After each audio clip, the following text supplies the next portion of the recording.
Convicción Radio, siempre por la verdad.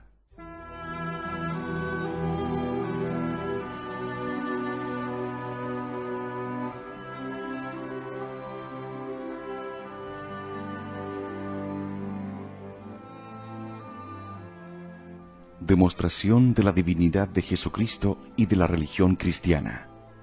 Separada de la obra La religión demostrada, del padre Hilaire.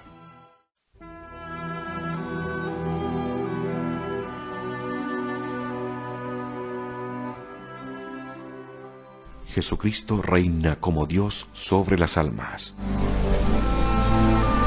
Ser creído por su palabra es mucho, ser amado es más todavía. Ser adorado es el colmo de la soberanía, porque la adoración es un homenaje reservado solo a Dios. Pues bien, Jesucristo ha sido adorado durante 20 siglos, y es todavía adorado por lo menos por 1.500 millones de hombres, por todos aquellos que se llaman cristianos. Si Jesucristo no es Dios, no es más que un judío crucificado, un condenado a muerte, y entonces la religión cristiana es una impiedad, y el mundo entero ha vivido hasta ahora en una grosera idolatría. Pero, ¿cómo explicar entonces que haya salido de esta impiedad del heroísmo, de la humanidad, de la caridad, de la castidad? ¿Cómo se explica que un crimen tan enorme como la adoración de un crucificado haya engendrado 20 siglos de fe, de abnegación, de honor, de generosidad, de civilización, de progreso, de perfección moral? Esto es naturalmente imposible y sin embargo existe. Luego es divino. Por otra parte, si Dios hubiera podido permitir que de esta colosal idolatría saliera un mundo de virtudes, ya no sería posible pronunciar el nombre del mismo Dios.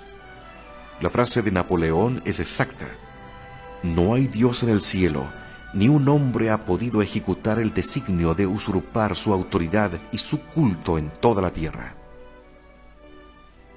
Jesucristo se sobrevive como Dios en su Evangelio y en su Iglesia.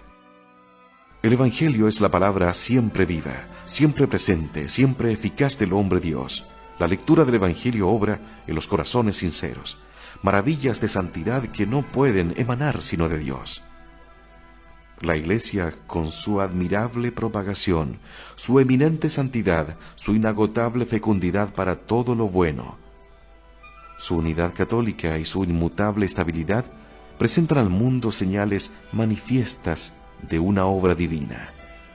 Es así que Jesucristo es el fundador de la Iglesia, luego es Dios. Pero la Iglesia es la manifestación siempre viva, la encarnación prolongada de Jesucristo, cuya obra prosigue a través de los siglos. Luego Jesucristo se sobrevive como Dios en su Iglesia, la cual es el testimonio perenne de su divinidad. Es evidente que se trata aquí de la Iglesia Católica. Ella es la única sociedad cristiana que se remonta de siglo en siglo, sin alteración, a Jesucristo y a sus apóstoles. Ella es la que fue fundada y propagada por todo el universo, a pesar de obstáculos humanamente insuperables. Ella es la que fue sellada con la sangre de los mártires, la que transformó al mundo con la práctica de las virtudes cristianas. Ella es la única en que se perpetúan las maravillas de que Dios rodeó la cuna del cristianismo. Ella solo produce, aún hoy, santos y taumaturgos. Ella solo convierte y civiliza a los pueblos bárbaros. Luego ella solo tiene el derecho de invocar, como prueba de su divinidad, los hechos divinos, los milagros y las profecías, así del Antiguo como del Nuevo Testamento.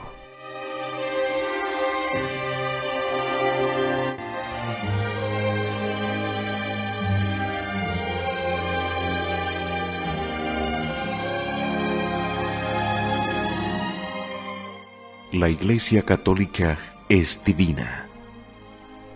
El establecimiento y la perpetuidad de la Iglesia prueban de una manera evidente la divinidad de Jesucristo. Él ordenó a sus apóstoles que fueran en su nombre a enseñar a todos los pueblos una doctrina sorprendente por sus misterios, una moral contraria a todas las pasiones, a exigir obediencia a su autoridad y el empleo de los medios establecidos por Él para conseguir la salvación eterna. Les predijo persecuciones sin cuento, pero les prometió también el Espíritu Santo y que mediante su auxilio triunfarían de todas las dificultades y que su obra quedaría siempre en pie a pesar del infierno. Él estará con ellos hasta la consumación de los siglos. Jesús murió en la cruz, a juicio de sus enemigos. La ignominia de ese suplicio debía aniquilar para siempre los proyectos del Salvador. Mas, al contrario, esa misma cruz se convierte en símbolo del triunfo. Sin más ciencia que la de Jesús crucificado, sin más apoyo que la virtud de la cruz, a pesar del poder de los césares y de los sofismas de los filósofos, a pesar de la corrupción de la sociedad y de la austeridad de las leyes cristianas, 12 judíos desconocidos se dirigen a los poderes, a los ricos, a los filósofos, para imponerles la adoración de un crucificado, la creencia en misterios incomprensibles y la práctica de virtudes sobrehumanas. Proyecto insensato, si no viene de Dios. Bien conocido es el triunfo de los pescadores de Galilea. El cristianismo es predicado por ignorantes y creído por sabios. La Iglesia, a pesar de la debilidad de los medios y de la magnitud de los obstáculos, se propaga rápidamente por todo el mundo. Éxito semejante era imposible sin la intervención de Dios.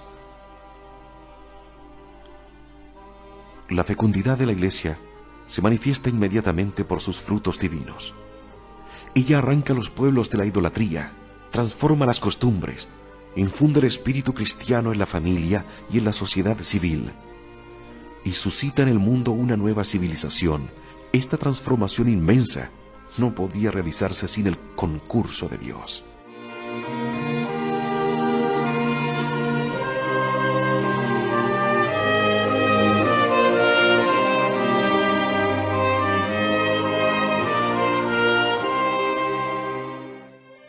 Después de 20 siglos, la Iglesia permanece firme e inmutable, conservando una juventud inmortal en medio de la fragilidad de las instituciones humanas.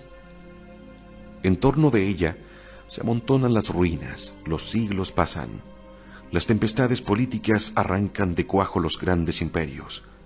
La Iglesia queda siempre en pie, muchos siglos a que el hombre la combate, pero la Iglesia vive siempre. A pesar de las potestades infernales coaligadas contra la Iglesia, ella prosigue su obra civilizadora. De esta manera se cumple la profecía de David. El imperio de Cristo se extenderá sobre todas las generaciones, reinará del uno al otro mar. Todos los reyes de la tierra le adorarán y todas las generaciones le estarán sujetas. Todas estas maravillas se explican fácilmente si Cristo es Dios. Pero si no es más que un hombre, no hay explicación posible de los triunfos de la Iglesia, de su maravillosa fecundidad para todo lo bueno, de su inmutable estabilidad, ni de su inmortal duración.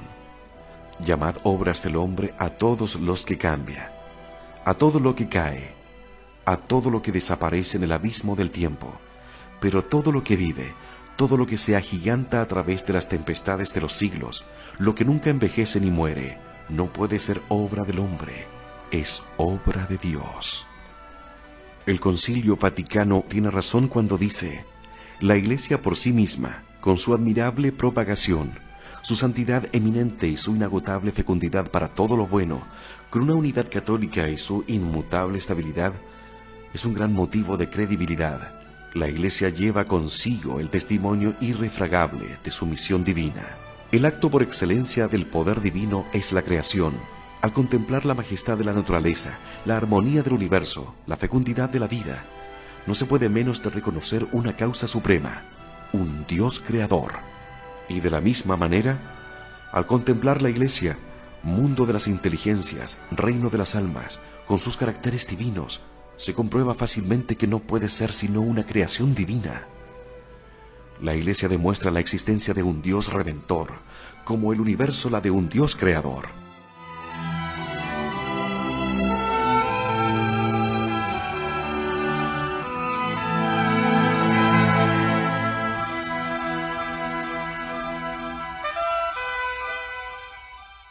Para crear el mundo material le bastó a Dios una palabra, y de un modo análogo.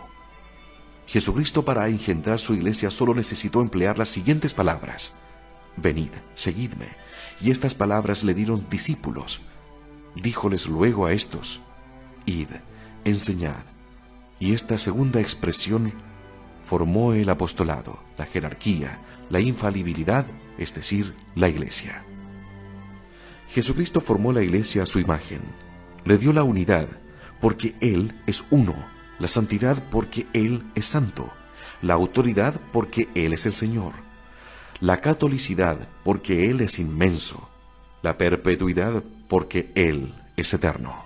Dios, al crear los mundos, produjo la fuerza de atracción para hacerlos gravitar hacia un centro común. De ahí proviene la armonía del universo. Del mismo modo, en la creación de la Iglesia, Jesucristo ha puesto su gracia, su atracción espiritual que hace gravitar las almas hacia Dios, centro común de las inteligencias. Jesucristo se sobrevive en la Iglesia. Jesucristo prosigue la Iglesia y por la Iglesia el triple ministerio que había venido a desempeñar en la tierra. Él es siempre quien, como doctor, enseña por la voz de la Iglesia. Él es quien, como pontífice, administra los sacramentos. Él es quien, como rey, conduce y dirige a los fieles mediante el Papa y los obispos. La Iglesia no hace más que recibir el movimiento y la vida del Espíritu de Jesucristo, que la anima y obra por ella, absolutamente como el cuerpo, que no es más que el instrumento de que se sirve del alma para sus operaciones exteriores. Es, pues, verdaderamente la Iglesia la manifestación siempre viva de Jesucristo, su encarnación prolongada a través de la sucesión de los tiempos.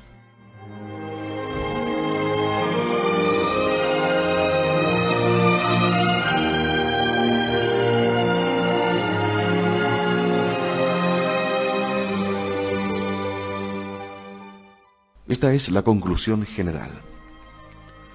Jesucristo afirma que es Dios.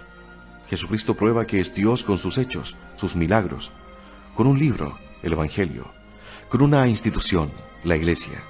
Se impone como Dios al mundo, reina sobre las inteligencias, sobre los corazones y sobre las almas. ¿Hay algo más asombroso y más divino? Un niño nace sobre la paja, entre un buey y una mula. Este niño crece en un taller. A los 33 años de edad muere en una cruz entre dos ladrones. Después de su muerte llega a conquistar el mundo. ¿Para qué? Para la doctrina del sacrificio, humildad, pureza, caridad. ¿Qué mundo? El Imperio Romano escéptico, corrompido, egoísta. ¿Cómo? Con la predicación de 12 pescadores judíos.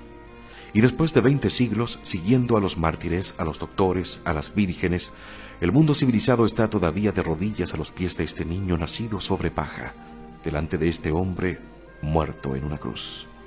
Ahí tenéis un hecho, positivistas. Todas las hipótesis y evasivas de los impíos nada valen. Cuando un incrédulo nos salga al paso con su insignificante objeción de químico o de astrónomo, podemos decirle: llegáis demasiado tarde. La demostración de la divinidad de Cristo está ya hecha de una manera irrefragable. Está hecha por la evidente inspiración de los profetas, por la autenticidad de los milagros. Está hecha por la sangre de 30 millones de mártires. Está hecha por la regeneración de la vida moral en el mundo. Por tantas renuncias voluntarias, por tantos heroísmos cotidianos y ocultos, por tantas virginidades, por tantas santidades. Está hecha por todas las armonías del cristianismo con el alma, por la cumplida solución que da a todos los problemas humanos, por el sentido sublime que da a la vida y al dolor, por el esplendor de sus... Le dio la unidad, porque Él es uno, la santidad porque Él es santo, la autoridad porque Él es el Señor, la catolicidad porque Él es inmenso, la perpetuidad porque Él es eterno. Dios, al crear los mundos, produjo la fuerza de atracción para hacerlos gravitar hacia un centro común. De ahí proviene la armonía del universo. Del mismo modo, en la creación de la Iglesia, Jesucristo ha puesto su gracia, su atracción espiritual que hace gravitar las almas hacia Dios, centro común de las inteligencias. Jesucristo se sobrevive en la Iglesia. Jesucristo prosigue la Iglesia y por la Iglesia el triple ministerio que había venido a desempeñar en la tierra. Él es siempre quien, como doctor, enseña por la voz de la Iglesia. Él es quien, como pontífice, administra los sacramentos. Él es quien, como rey, conduce y dirige a los fieles mediante el Papa y los obispos. La Iglesia no hace más que recibir el movimiento y la vida del Espíritu de Jesucristo, que la anima y obra por ella, absolutamente como el cuerpo, que no es más que el instrumento de que se sirve del alma para sus operaciones exteriores. Es, pues, verdaderamente la Iglesia la manifestación siempre viva de Jesucristo, su encarnación prolongada a través de la sucesión de los tiempos.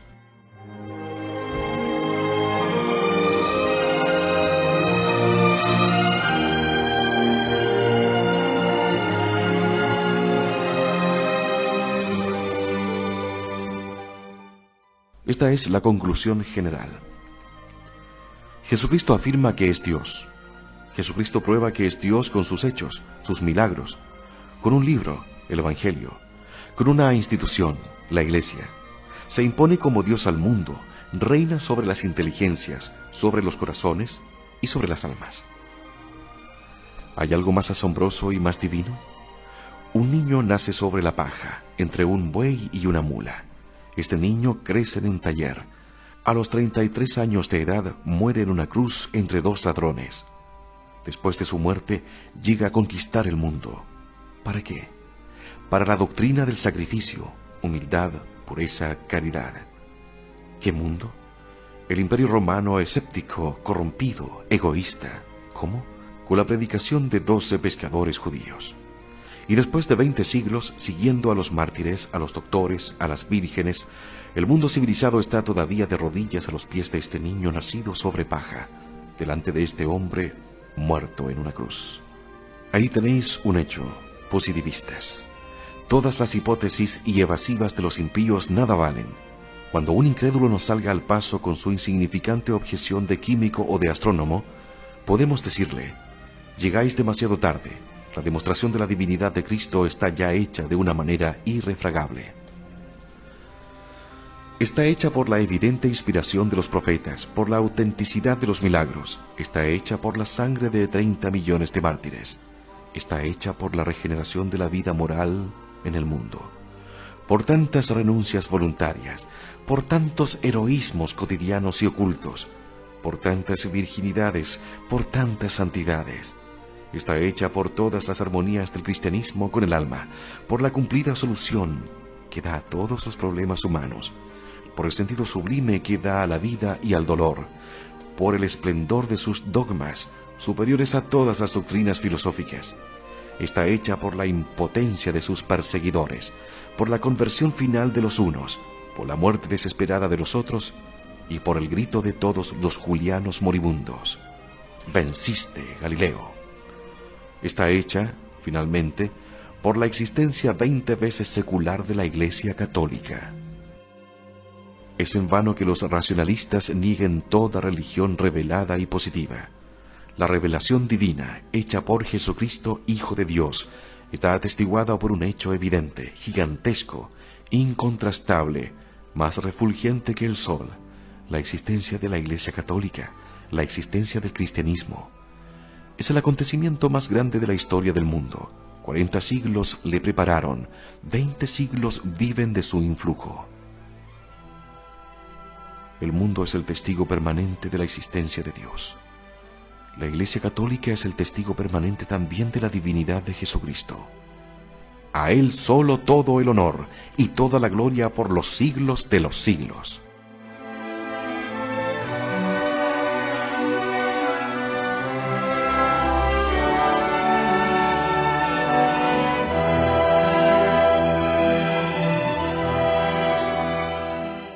¿Cuáles son las consecuencias que fluyen de la divinidad de Jesucristo?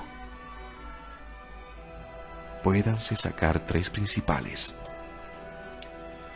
Puesto que Jesucristo es Dios, es evidente que la religión por Él establecida es divina, la única verdadera. la única querida por Dios, la única que exige todos los hombres, la única que puede llevarnos al cielo. Todas las enseñanzas de Jesucristo, dogmas y preceptos deben ser aceptados en su integridad, puesto que son manifiestamente divinos.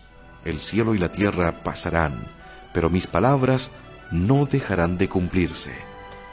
Hay que creer, sin vacilar siquiera, los misterios que forman parte de la revelación cristiana, aunque no los comprendamos, porque estos misterios se fundan sobre la autoridad infalible de la palabra de Dios.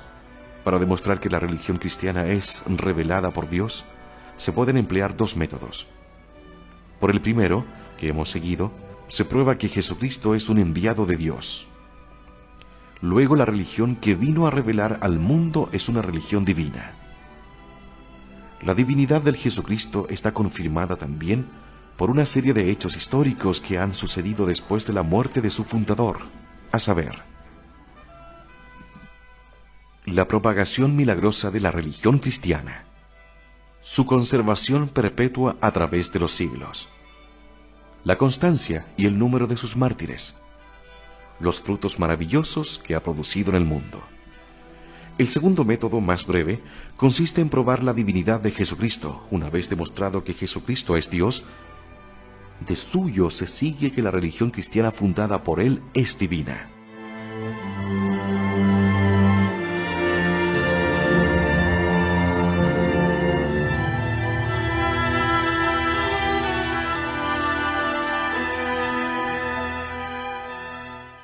La religión cristiana es obligatoria para todos los hombres hasta el fin de los siglos. Dios, soberano Señor, tiene el derecho de hacerse servir como mejor le plazca. Ahora bien, el legislador divino obliga a todos los hombres a practicar la religión cristiana porque dijo a sus apóstoles: «Predicad el Evangelio a todas las criaturas. El que creyere y fuere bautizado se salvará. El que no creyere se condenará». Luego, cualquiera que no crea en la religión enseñada por los apóstoles, o no la practique, está seguro de ser condenado. En efecto, el hombre no es libre para rechazar el orden sobrenatural y atenerse solamente al orden natural. Así como el hombre no tiene facultad para rechazar sus destinos naturales porque le vienen de Dios, así tampoco puede rechazar sus destinos sobrenaturales que tienen el mismo origen. Así como carece de derecho para decir: «No quiero ser cristiano sino solo hombre», no se ha dejado a nuestro arbitrio elegir y tomar el puesto que no agrade, sino que es derecho exclusivo de Dios el asignárnoslo. Pues bien, Dios ha elevado al hombre al orden sobrenatural, y solo mediante Jesucristo puede alcanzar el hombre su vida sobrenatural. Jesucristo es el mediador único y necesario entre Dios y el hombre.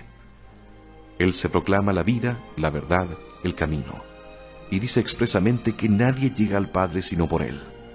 Los apóstoles repiten que no hay en el cielo otro hombre que pueda salvarnos. De igual suerte que para hacer madurar la uva se necesita de la luz y del calor del sol, así también para hacer madurar a un elegido se necesita de la acción directa del sol de justicia, Jesucristo. Todo lo que se subtraiga su influencia se condena a no madurar jamás por el cielo. No puede uno salvarse sino por la gracia, y la gracia no puede obtenerse sino por el mediador nuestro Señor Jesucristo. Para iluminar al mundo, Jesucristo dejó un símbolo. Para guiarlo, preceptos. Para santificarlo, sacramentos, un sacrificio, un sacerdocio. Para regirlo hasta el fin de los tiempos, instituyó sus vicarios. 33 años fueron consagrados a esta obra, que no terminó sino en el árbol de la cruz. Y no sería permitido conservarnos siempre nuestros derechos al cielo, eximirnos de ver en ese símbolo un dogma, una regla en ese decálogo, un sacrificio en esa cruz, una institución divina en esa iglesia. Semejante pretensión sería la más insostenible que imaginarse pudiera.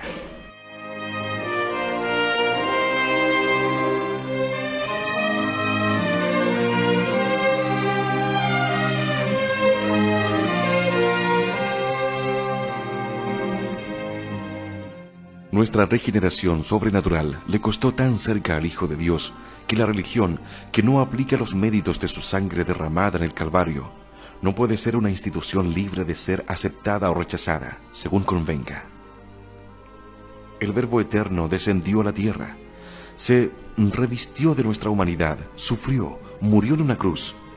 ¿Y se podría pensar en conseguir el cielo sin recurrir a este divino mediador? ¿Acaso puede ser lícito decir a Cristo: has muerto por mí, pero yo me río de tu muerte y puedo pasarme sin ella? Oh, no, eso no puede ser. Si Dios ha hecho tanto que ha enviado a su Hijo a la tierra, el hombre debe unirse a ese Hijo divino para convertirse él mismo en un hijo de Dios. Hay que aceptar todas las enseñanzas de Jesucristo. Puesto que Jesucristo es Dios, hay que aceptar toda su doctrina, sin añadirle ni quitarle nada. Quien quiera que la altere comete un atentado contra Dios. Después de Jesucristo, ya no se trata de inventar, sino de conservar. Sus palabras, perpetua de siglo en siglo, debe resonar hasta el fin en su inviolable integridad. Luego a nadie es lícito tomar una parte y dejar otra en la religión cristiana. Es necesario aceptarla toda entera. Hay que creer en los misterios de la religión cristiana.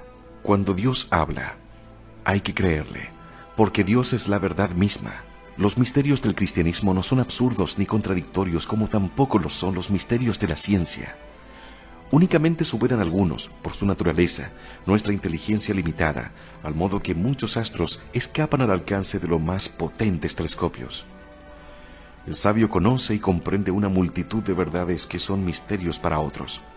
¿Son por eso menos reales esas verdades? Dios, inteligencia infinita, sabe también que comprende una infinidad de verdades que no pueden conocer ni comprender los hombres más sabios. Lo que Dios sabe y comprende, tiene derecho de decirlo, y si lo dice, puede y debe obligarnos a que le creamos por su palabra. ¿Hay algo más legítimo?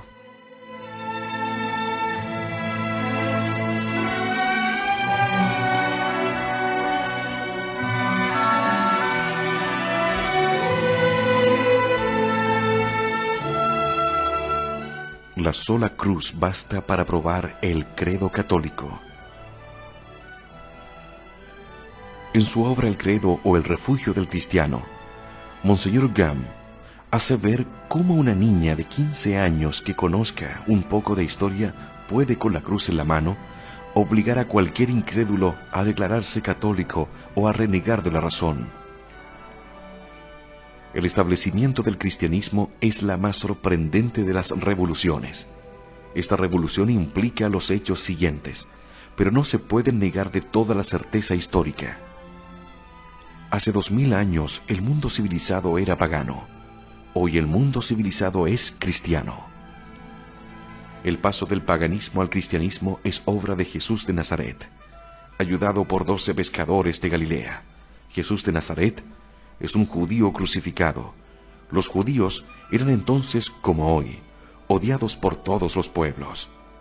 Tan solo los más grandes criminales eran condenados al suplicio de la cruz. Un judío crucificado era, pues, lo más odiado que podía darse en el mundo. Desde hace 20 siglos el mundo civilizado adora a Jerusalén crucificado. Lo ha hecho y lo hace libremente, sin verse obligado a ello por la fuerza ni arrastrado por el atractivo de los placeres y de las riquezas. Por tener la dicha de adorar a ese Jesús crucificado, 12 millones de mártires de todas las condiciones y todos los países, durante 300 años, aceptan alegremente la muerte en medio de los más espantosos tormentos. Después de esa época, cerca de otros 20 millones de mártires han seguido su ejemplo, y ese ejemplo se sigue aún hoy en día, cuando la ocasión se presenta. Por tener la felicidad de adorar a Jesucristo, hombres y mujeres de toda edad, de toda condición, de toda nacionalidad, en número incalculable, combate sin cesar sus más caras afecciones, se entregan a duras austeridades, abandonan sus familias, dan sus bienes a los pobres y consagran gratuitamente sus personas al servicio de las miserias más repugnantes.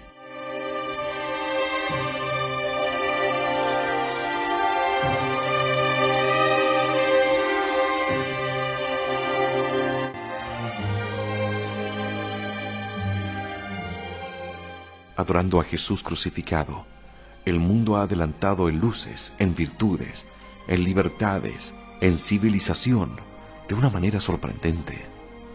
Testigo, el más pequeño de los niños cristianos que acerca de los problemas que más interesan al género humano. Dios, la providencia, el hombre, su naturaleza, sus deberes, su destino, es más sabio que los más grandes filósofos de la antigüedad, Sócrates, Platón, Aristóteles, Cicerón, Séneca. Testigo, la más obscura aldea cristiana, donde se halla más dignidad para el hombre, más libertad para la mujer, más seguridad para el niño, que las que se conocieron en todo el mundo pagano. Testigos, todos los pueblos de Europa y de América, que bárbaros en otros tiempos, se ha convertido adorando a Jesús crucificado en príncipes de la civilización. Testigo, en una palabra, el mapa mundi, donde vemos brillar la luz, la civilización y el progreso en todos los pueblos que adoran a Jesús crucificado. Todas las naciones que no adoran a Jesús crucificado permanecen en la barbarie, en la esclavitud, y esperan todavía la verdadera civilización. Tales son los negros, los chinos, los turcos, los árabes, los indios, etc. Ninguna nación ha salido ni sale de la barbarie ignorante o letrada.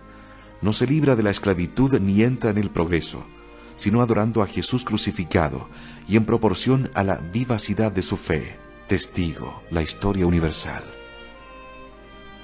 Toda nación que deja de adorar a Jesús crucificado pierde, desde luego, sus buenas costumbres, su paz, su prosperidad, después desaparece o vuelve a caer en la esclavitud y retrocede a la barbarie en razón directa de su abandono de Jesús crucificado. Testigos, todas las naciones de Asia y de África, donde la ignorancia disputa la primacía a la degradación. Testigos, las naciones de la Europa moderna, donde todo es intranquilidad, malestar, odio, confusión, revoluciones y conmociones. Jesucristo crucificado se mantiene después de 20 siglos sobre los altares del mundo civilizado. No obstante, los ataques formidables y continuamente renovados de los tiranos, de los impíos, de los sofistas y de los perversos.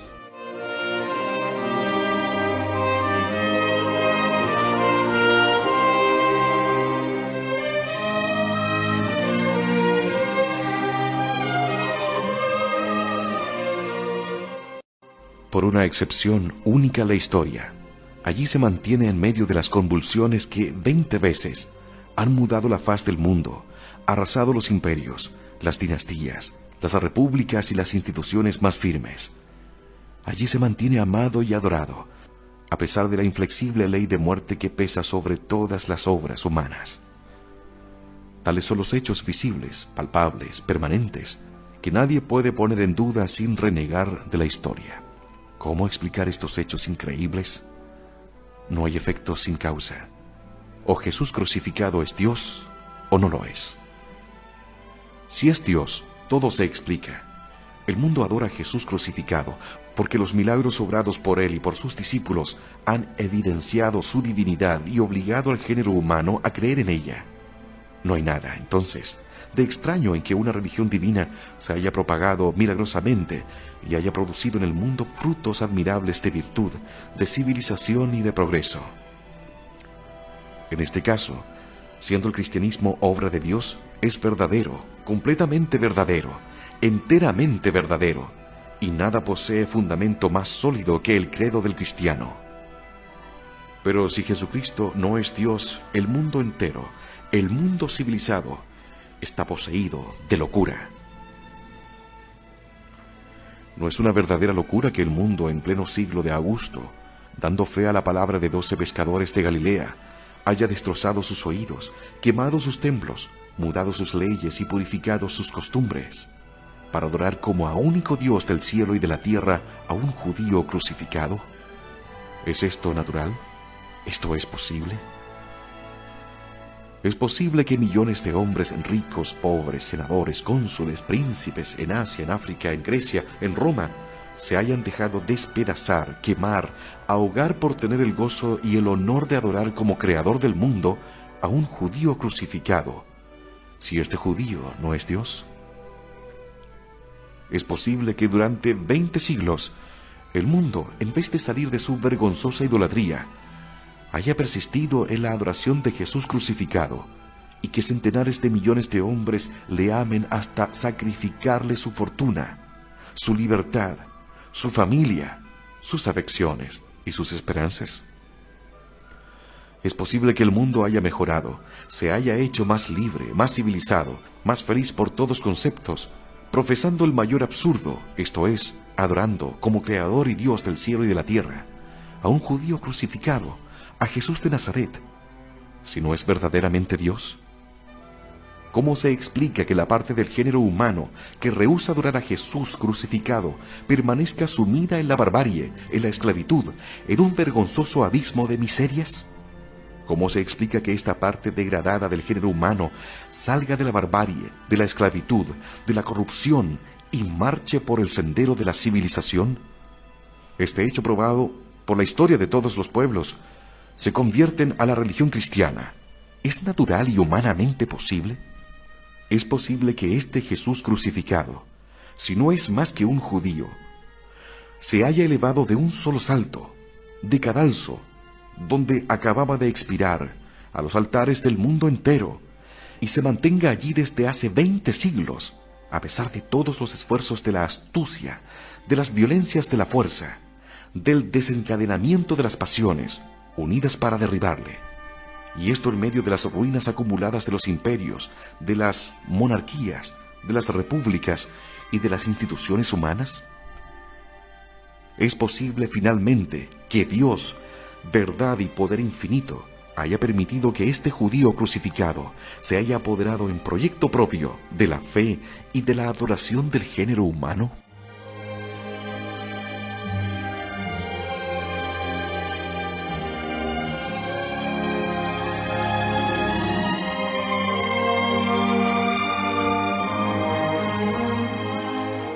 Admitir efectos sin causa es una locura, y una locura tanto mayor cuanto los efectos son más admirables. Pretender que el género humano se ha convertido a la religión cristiana sin que, por una parte, le haya impulsado a ello la fuerza irresistible de los milagros, y por otra, el auxilio todopoderoso de la gracia de Dios, es una inmensa locura.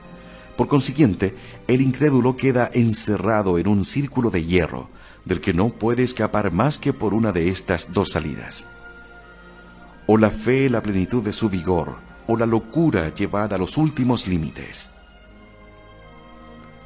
Los positivistas no se cansan de objetar que la religión no es científica, que no está probada con hechos, como las otras ciencias. Es mentira. Acabamos de recordar hechos históricos ciertos, permanentes. Sin duda, pueden los positivistas negarse a verlos. Pero así como el ciego que niega el sol no le impide brillar, tampoco impedirán ellos a la divinidad de Jesucristo, sol de justicia, que brille en el mundo.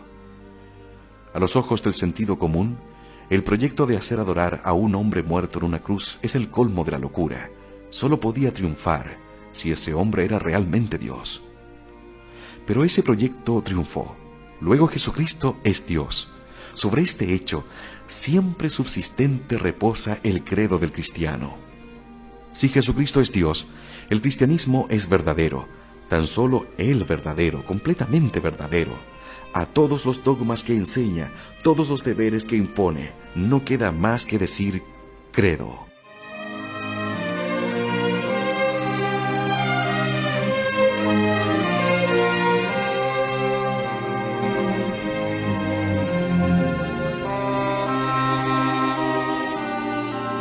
La religión cristiana me dice: el hombre ha sido creado en el orden sobrenatural para un fin también sobrenatural. Credo. Pero el hombre cayó por la culpa de Adán. Credo. Fue rescatado por Jesucristo, Hijo de Dios hecho hombre. Credo. El hombre posee un alma libre e inmortal. Credo. Hay un infierno entero. Credo. Un cielo eterno. Credo. Jesucristo ha fundado una iglesia infalible, encargada de enseñar lo que hay que creer y hacer para ir al cielo. Credo. Esta iglesia subsistirá hasta el fin del mundo. Credo. La iglesia me dice que el único medio de evitar el infierno y merecer el cielo es creer lo que ella me enseña, hacer lo que ella me ordena. Credo. Ella me dice que ame a Dios sobre todas las cosas, y el prójimo como a mí mismo por amor de Dios. Credo. Que viva humildemente, constante, mortificadamente. Credo. Que me confiese y comulgue, por lo menos durante el tiempo pascual. Credo. Y después el cristianismo es verdadero, completamente verdadero. Todos los sistemas contrarios a la religión cristiana son falsos, todas las objeciones nulas, puesto que no puede haber verdades contradictorias. Luego, en presencia del solo hecho del establecimiento del cristiano y del cambio maravilloso que ha obrado en el mundo, todos los sistemas, materialismo, panteísmo, ateísmo, naturalismo, nacionalismo, positivismo, masonismo, satanismo, espiritismo, socialismo, etc., que levantan hoy día su cerviz repugnante contra la Iglesia católica, como la hidra de la fábula o la bestia del Apocalipsis, son falsos, completamente falsos. Todos los sofismas dirigidos contra el dogma, la moral y el culto de la religión cristiana caen aplastados como la bala que el árabe fugitivo dispara contra la pirámide del desierto.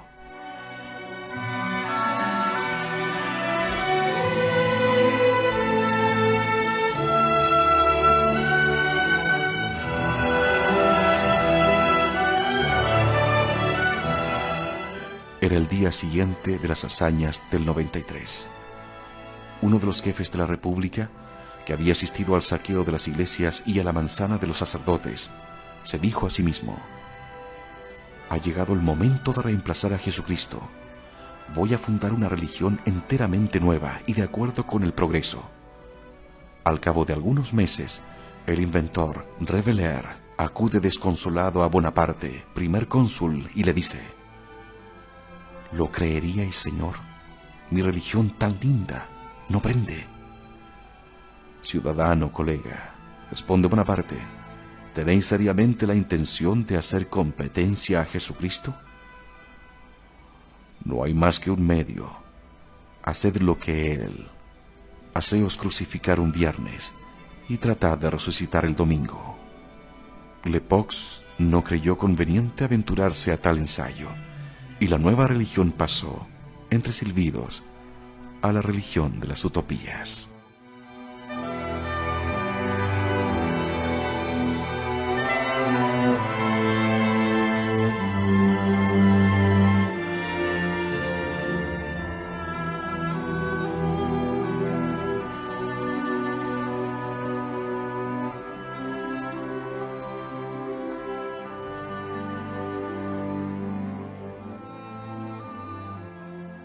Demostración de la divinidad de Jesucristo y de la religión cristiana.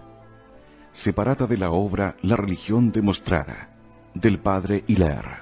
Convicción Radio, siempre por la verdad.